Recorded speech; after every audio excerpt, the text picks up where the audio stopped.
Менә бу аның комбайны, куәтле New Holland. 10 сезон дәвамында аның ышанычлы кулларына буйсынган штурвал, аны сынатмаган компьютер техникасы. Барысы да урында. Ә рульдә башка кеше. Комбайн бик серьезный инде. Бик тырышырга туры килә.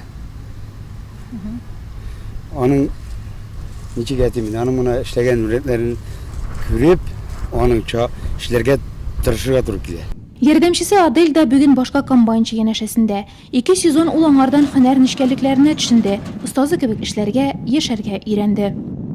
Человек жизнерадостный был. Бик тормыш яратучан иде. Проблемалар килеп туганда да аларны аерым эмоцияләрсез хәл итә белде. Хезмәт сөючән кеше. Эшен бик яратты. Теләпчән иде. Аның ярдәмчесе булып эшли башлаганда авыргарак туры килде. Аның каравы бүген миңа эшләү җиңел. Владимир Анатольевич үрнәгендә эшләргә һәм яшәргә тырышам. Виктор Маринин белән Владимир Никитин авылдашлар. Туганның шипләре дә бәйли үзләрен. Виктор да хуҗалыкның икенче бер алдынгы механизаторы. Технику знал. Техниканы бик әйбәт белә иде. Без аның белән бергә башта Нива, соңрак Дон комбайннарында, аннан инде New Hollandта эшләдек. Узышып эшли идек. Әмма аны узу мөмкин түгел.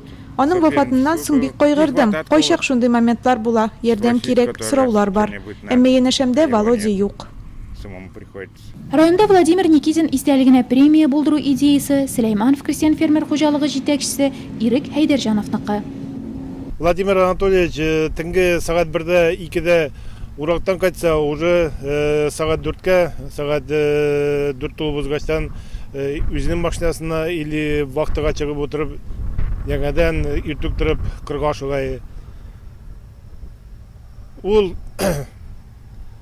туктарга булмаса абитка ашарга чырга туктамый. На ходу комбайнда ашап, комбайнда яшәп эшләде.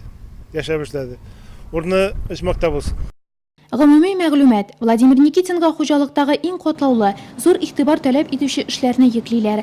Яңа модель техниканы сынауда аңа тапшырыла. 1996 елдан алып 8 сезон республиканың иң күп ашлык суктыручы механизаторы була. Һәм Татарстан Республикасы авыл хуҗалыгы һәм азык-төлек министрлыгы мактау грамоталары белән бүләкләнә.